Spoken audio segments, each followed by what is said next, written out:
Sorry ఆయన పేరు చెప్పొచ్చో లేదో తెలియదు. సో ఆయన అన్నారు, ఏమా ఎలా ఉంది మా అన్నారు. సార్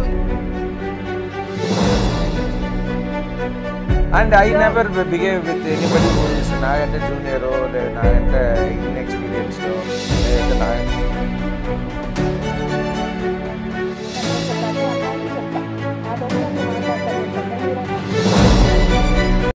నమస్తే ఫ్రెండ్స్, వెల్కమ్ టు సిఆర్ ముచ్చట్లు.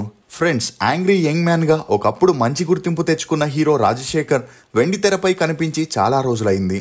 అతను హీరోగా నటించిన చివరి చిత్రం శేఖర్. ఆ తర్వాత హీరోగా నటించలేదు గాని నితిన్తో ఎక్స్ట్రాడినరీ మ్యాన్ మూవీలో క్యామియో రోల్ చేసి ఆకట్టుకున్నారు. కానీ ఆ మధ్యలో తను ఇకపైన సినిమాలు చేయనని చెప్పిన రాజశేఖర్ మళ్ళీ ఓ తమిళ్ రీమేక్ సినిమాతో హీరోగా తన లక్ ని ఫైనల్ గా ట్రై చేయాలని తమిళ్లో హిట్ అయిన రబ్బర్ పొందు సినిమా తెలుగు రీమేక్ రైట్స్ ని తీసుకొని తను హీరోగా యాక్ట్ చేస్తే ఆ మూవీలో కూతురు పాత్రని తన చిన్న కూతురు చేయడం గమనార్హం. అయితే ఓటీటీ వాడకం పెరిగిన తర్వాత రీమేక్ చిత్రాలేవి వర్కౌట్ కావడం లేదని ఒక భాషలో హిట్ అయిన సినిమాని ఓటీటీలో అన్ని భాషల్లో రిలీజ్ చేయడంతో అందరూ చూసేస్తున్నారు. కాబట్టి ఇలాంటి సమయంలో రాజశేఖర్ ప్రొడ్యూసర్గా హీరోగా జీవిత డైరెక్షన్లో కూతురు మెయిన్ లీడ్లో చేయడం రిస్క్ అనే వార్తలు కూడా సినీ వర్గాల్లో వినిపిస్తున్నాయి. ఇక అలా గతంలో గడ్డం శేఖర్ చిత్రాల్ని రీమేక్ రైట్స్ ని తీసుకొని బోల్తా పడిన రాజశేఖర్ జీవిత దంపతులు ఇప్పటికీ రీమేక్ రైట్స్ ని నమ్ముకొని ఉన్నారు. ఇక ఈ క్రమంలోనే ఒక ఇంటర్వ్యూలో భావోద్వేగానికి గురైన రాజశేఖర్ తనకి 5 ఏళ్ల నుండి ఆరోగ్యం స్థిరంగా లేకపోవడంతో సరిగ్గా నడవడానికి కూర్చోవడానికి కూడా కష్టంగా ఉంటుందని, తన పరిస్థితి చూసి ఇండస్ట్రీలో చాలా మంది నవ్వుకుంటూ తన లైఫ్ అయిపోయిందని, తను ఇక లేవలేడని నడవలేడని ఇక పైన సినిమాలు చేయలేడని అవమానించారని, నిజానికి తనకి కరోనా సీరియస్ గా అటాక్ అవ్వడంతో బెడ్కే పరిమితమై లేవలేని స్థితిలో ఉన్నప్పుడు వారి మాటలు తనని బాగా హర్ట్ చేశాయని, ఆ మాటలతోనే తాను మరింత కృంగిపోయి ఇకపైన సినిమాలు చేయకూడదని డిసైడ్ అవ్వగా ఇప్పటికే ఆరోగ్యపరంగా కొన్ని సమస్యలున్నా తన భార్య బిడ్డలు తనని సపోర్ట్ చేస్తూ మీరు మళ్ళీ సినిమాల్లో యాక్ట్ చేసి మీ సత్తా చాటుకోవాలని చెప్పడం వల్లే తను రోజు రోజుకి కోలుకుంటున్నాడని, అలా ఒక స్టేజిలో తన పరిస్థితిని చూసి నటనకి గుడ్ బై చెప్పాలనుకున్నాడని, కానీ ఒకసారి రుచి చూసిన నాలుక మళ్ళీ అదే రుచి కావాలన్నట్లు ఇంట్లో ఖాళీగా ఉండలేక సినిమాల్లో యాక్ట్ చేయాలనిపిస్తుందని, దీంతో సపోర్టింగ్ రోల్స్ చేస్తానని అనౌన్స్ చేశాక నితిన్తో ఎక్స్ట్రాడినరీ మ్యాన్ మూవీలో మరియు శర్వానంద్తో మరో మూవీలో యాక్ట్ చేశాడని, కానీ తన మనసుకి మాత్రం సపోర్టింగ్ రోల్స్ చేయడం ఇష్టం లేకపోవడంతో తన భార్య తనని అర్థం చేసుకొని మళ్ళీ హీరోగా చేయమని ఎంకరేజ్ చేసిందని, తమిళ్లో హిట్ అయిన రబ్బర్ పొందు అనే మూవీని తెలుగులో చేద్దామని చెప్పడంతో ఆ ఐడియా తనకి బాగా నచ్చి మళ్ళీ హీరోగా ఈ మూవీతో తన ఇన్నింగ్స్ ని స్టార్ట్ చేస్తున్నానని చెప్పుకొచ్చాడు. ఇక ఈ మూవీలో తన 100% ఎఫర్ట్స్ ని పెట్టి చేస్తున్నాడని, జనాలు కూడా ఈ మూవీతో తనని సపోర్ట్ చేస్తే వరుస మూవీలు చేస్తానని ఎమోషనల్ అవ్వడంతో రాజశేఖర్ వ్యాఖ్యలు ఇప్పుడు అన్ని చోట్ల హల్చల్ అవుతున్నాయి. అంతేకాకుండా తనని జీవిత డామినేట్ చేస్తూ తన కనుసైగల్లో తనని ఆడిస్తుందని చాలా మంది అనుకుంటున్నారని, నిజానికి బయట మాత్రమే జీవిత డామినేషన్ ఉంటుందని, రియాలిటీలో అందుకు పూర్తిగా భిన్నంగా తన డామినేషనే ఉంటుందని, తాను చెప్పిందే ఆమె చేసి పెడుతుందే తప్ప తను ఇంకో డెసిషన్ తీసుకోదని, ఫ్యామిలీ విషయాల్లో తాను పట్టించుకోడని, మొత్తం జీవితనే చూసుకుంటుందని, ఇప్పుడు సినిమాలు చేయడం, వర్క్ చేయడం, హాయిగా నిద్రపోవడం మాత్రమే చేస్తుంటాడని, మిగిలిన అన్ని విషయాలు జీవితనే చూసుకుంటుందని రాజశేఖర్ చెప్పుకరావడంతో ఇప్పుడు ఇతని వ్యాఖ్యలు వైరల్ గా మారాయి. నిజంగానే జీవిత రాజశేఖర్ చిరంజీవి వల్లే జైలుకి వెళ్లాల్సి వచ్చిందా? చిరంజీవి ప్రజారాజ్యం పార్టీ పతనం అవ్వడానికి జీవిత రాజశేఖరే కారణమా? స్టార్ హీరోగా ఉన్న రాజశేఖర్ కెరియర్ ఎందుకు నాశనమైంది? శ్రీదేవితో పెళ్లి క్యాన్సిల్ అవ్వడానికి గల కారణాలేంటి? రాజశేఖర్ కూతుర్లిద్దరూ ఇండస్ట్రీలో ఎందుకు సక్సెస్ అవ్వలేకపోయారు అని నమ్మలేని నిజాల్ని ఈ వీడియోలో చెప్పడానికి నేను ప్రయత్నిస్తాను.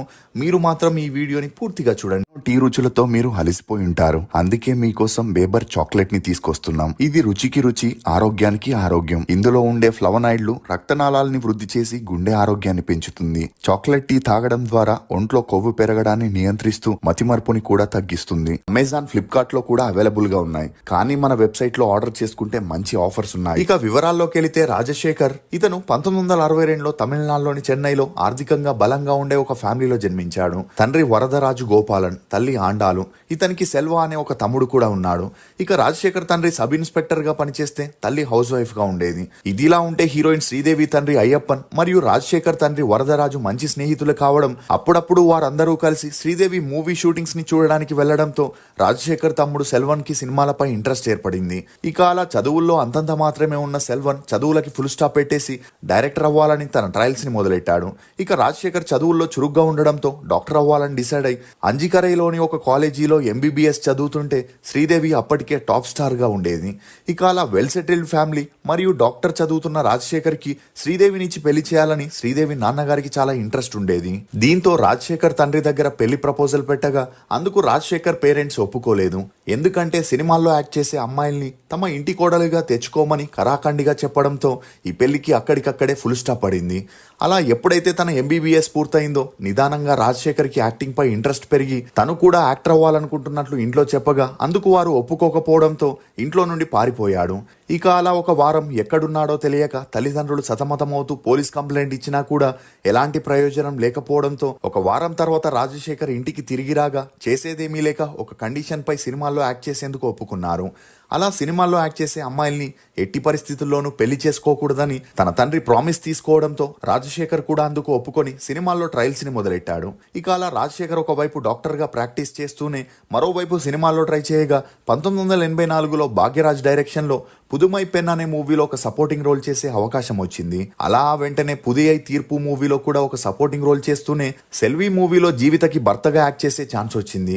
ఇక ఈ మూవీ షూటింగ్ జరిగేటప్పుడే రాజశేఖర్ డైరెక్టర్ ప్రొడ్యూసర్ తో అమ్మాయి బాగోలేదని చేంజ్ చేయండి, నల్లగా ఉందని చెప్పడంతో అప్పటికే కొంతవరకు నేమ్ ఫేమ్ ఉన్న జీవితని మార్చలేక ప్రొడ్యూసర్ డైరెక్టర్ రాజశేఖర్ ని ఆ మూవీ నుండి తీసేసి అతని ప్లేస్ లో రాధికా అన్నయ్య అయిన రాధా రవిని సెలెక్ట్ చేయడం జరిగింది. అలా ఆ తర్వాత ఎంత ట్రై చేసినా తమిళ్లో లైఫ్ రాదని తెలుసుకున్న రాజశేఖర్ తన తల్లి సలహా మేరకు తెలుగు మూవీస్ లో ట్రై చేయాలనుకున్నాడు. ఇక అలా ట్రై చేస్తున్నప్పుడే ప్రతిఘటన మూవీలో ఒక క్యారెక్టర్ చేసే ఛాన్స్ రాగా ఆ మూవీ షూటింగ్ టైంలో డైరెక్టర్ టి కృష్ణతో రాజశేఖర్ కి మంచి స్నేహం పెరగడంతో రాజశేఖర్ కెరియర్ కి సంబంధించి టి కృష్ణ గారు అడ్వైజులు ఇస్తుండేవారు. ఇక ప్రతిఘటన మూవీ రిలీజ్ అయి హిట్ అవ్వడంతో రాజశేఖర్ కృష్ణ గారి కాంబినేషన్ లో వందే మాతరం, రేపటి పౌరులు అనే మూవీస్ ని చేయగా ఆ మూవీస్ రిలీజ్ అయి సూపర్ హిట్ అయ్యాయి. కానీ దురదృష్టవశాత్తు రేపటి పౌరులు మూవీ రిలీజ్ అయిన ఒక వారానికే టి కృష్ణ గారు అనారోగ్యంతో 1986లో ఈ లోకాన్ని వదిలి వెళ్లిపోయారు. కానీ అప్పటికే రాజశేఖర్ సక్సెస్ ట్రాక్ మీదికి రావడంతో ఆ తర్వాత తను వెనక్కి తిరిగి చూడాల్సిన అవసరమే రాలేదు. ఈ క్రమంలోనే జీవిత తలంబ్రాలు అనే మూవీతో తెలుగులోకి హీరోయిన్ గా పరిచయం అవుతూ ఆ మూవీ సమయంలోనే జీవితకి రాజశేఖర్ కి మంచి స్నేహం ఏర్పడి ఆ స్నేహం కాస్త నిదానంగా సన్నిహిత్యంగా మారి వీరిద్దరూ డేట్ చేయడం మొదలెట్టారు. ఇక తలంబ్రాలు మూవీ 1987లో రిలీజ్ అవ్వడంతో వీరిద్దరూ కలిసి చిన్నపట్నం చిన్నోళ్ళు, మగాడు, అంకుశం అని బ్యాక్ టు బ్యాక్ మూవీస్ చేస్తూ వీరిద్దరూ లివింగ్ టుగెదర్ లో ఉంటూ వచ్చారు. కానీ రాజశేఖర్కి మాత్రం జీవితని పెళ్లి చేసుకునే ఉద్దేశం లేదని ముందే చెప్పడం, అందుకు జీవిత కూడా ఒప్పుకోవడంతో వీరిద్దరూ అండర్స్టాండింగ్ తోనే ఒకే ఇంట్లో సహజీవనం చేస్తూ వచ్చారు. కానీ రాజశేఖర్కి జీవితని పెళ్లి చేసుకునే ఉద్దేశం లేదని జీవిత ఇంట్లో వారికి తెలిసి తనని వదిలేయమని తనకి మంచి అబ్బాయిని చూసి పెళ్లి చేస్తామనగా అందుకు జీవిత రాజశేఖర్ ఎవరిని పెళ్లి చేసుకున్నా పర్లేదని తను మాత్రం అతన్ని తప్ప వేరే వారిని లైఫ్ లో ఊహించుకోలేనని చెబుతూ పెళ్లయ్యేంత వరకు తామిద్దరూ లివింగ్ టుగెదర్ లో ఉంటామని, అంతవరకు తమని డిస్టర్బ్ చేయకూడదని చెప్పడంతో జీవిత ఫ్యామిలీకి కూడా ఏం చేయాలో తెలియని పరిస్థితుల్లో పడ్డారు. ఈ క్రమంలోనే రాజశేఖర్కి పెళ్లి చేయాలని ఇంట్లో వారు అమ్మాయిని వెతుకుతుండగా జీవిత ఏం చేయాలో తెలియని పరిస్థితుల్లో పడింది. ఇక అలా మగాడు మూవీ సినిమా షూటింగ్ లో రాజశేఖర్కి పెద్దగా యాక్సిడెంట్ అవ్వడంతో జీవిత తనని ఇమీడియట్ గా హాస్పిటల్లో చేర్పించి కంటికి రెప్పలా 40 రోజులు చూసుకోవడంతో రాజశేఖర్కి మరియు అతని పేరెంట్స్ కి జీవితపై మంచి ఒపీనియన్ కలిగింది. దీంతో హాస్పిటల్ నుండి డిశ్చార్జ్ అయ్యాక జీవిత డైరెక్ట్ గా రాజశేఖర్ ఇంటికి వెళ్లి అక్కడే ఉంటూ వచ్చింది. అలా వారిద్దరి మనసుని అర్థం చేసుకున్న రాజశేఖర్ ఫ్యామిలీ ఒక కండిషన్ మీద వీరి పెళ్లికి ఒప్పుకోవడం జరిగింది. అలా పెళ్లైన తర్వాత జీవిత సినిమాల్లో నటించకూడదనే కండిషన్ పెట్టడంతో అందుకు ఆమె ఒప్పుకోగా 1991లో వీరిద్దరూ పెద్దల సమక్షంలో పెళ్లి చేసుకుని ఒకటయ్యారు. ఇక పెళ్లైన తర్వాత వీరి అన్యోన్య సంసారానికి గుర్తుగా శివాని, శివాత్మిక అనే ఇద్దరు అమ్మాయిలు కూడా జన్మించారు. ఇదిలా ఉంటే తమిళ్లో విక్రమ్ నటించిన సేదు మూవీ రిలీజ్ అయి మంచి హిట్ అవ్వడంతో జీవిత ఆ మూవీ తెలుగు రైట్స్ ని తీసుకొని తనే డైరెక్టర్ గా ఓన్ బ్యానర్ లో శేషు అనే టైటిల్ తో సినిమాని స్టార్ట్ చేసింది. ఇక ఈ మూవీ 2002లో రిలీజ్ అయి బాక్స్ ఆఫీస్ వద్ద బోల్తా కొట్టినా కూడా అప్పటి నుండి చాలా తమిళ్ మూవీ రైట్స్ ని తీసుకొని తెలుగులో చేయడం మొదలెట్టారు. అలా ఆయుధం, విలన్, ఆప్తుడు, నాయకుడు అని చేసిన అవి రిలీజ్ అయి యావరేజ్ గా ఆడడంతో వీరు ఆర్థికంగా చాలా నష్టపోవాల్సి వచ్చింది. దీంతో డైరెక్టర్ వి సముద్ర ఎవడైతే నాకేంటి అనే మూవీని రాజశేఖర్ తో కలిసి చేస్తున్న సమయంలో సముద్ర గారితో జీవితకి గొడవలు వచ్చి అతను షూటింగ్ నుండి తప్పుకోవడంతో ఈమె 2007లో తన పేరుని డైరెక్టర్ గా వేసుకొని రిలీజ్ చేయగా ఆ మూవీ సూపర్ డూపర్ హిట్ అయింది. కానీ ఆ తర్వాత రాజశేఖర్ చేసిన ఏ మూవీ కూడా అంతలా ఆడకపోవడంతో అప్పు చేసి మరి సినిమాలు చేయగా ఆ అప్పుల ఊబిలో కూరుకుపోయే పరిస్థితికి వచ్చారు.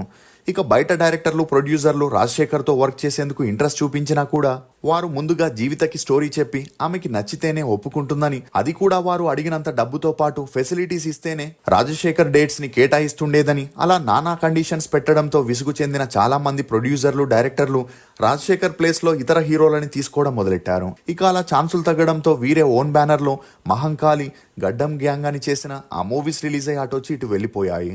ఇక ఆ తర్వాత సత్యమేవ జయతే మూవీకి గాను జీవిత ఒక రిటైర్డ్ ఇంజనీర్ దగ్గర అప్పుగా 36 లక్షలు తీసుకోగా అందుకోసం ఆమె ఒక చెక్ ని కూడా ఇవ్వడం జరిగింది. కానీ ఒప్పుకున్న టైంకి అసలు ఇవ్వక వడ్డీ ఇవ్వకపోవడంతో అతను జీవిత ఇచ్చిన చెక్ ని బ్యాంక్ లో వేయగా 2013లో బౌన్స్ అవ్వడంతో జీవితపై కేసేశారు.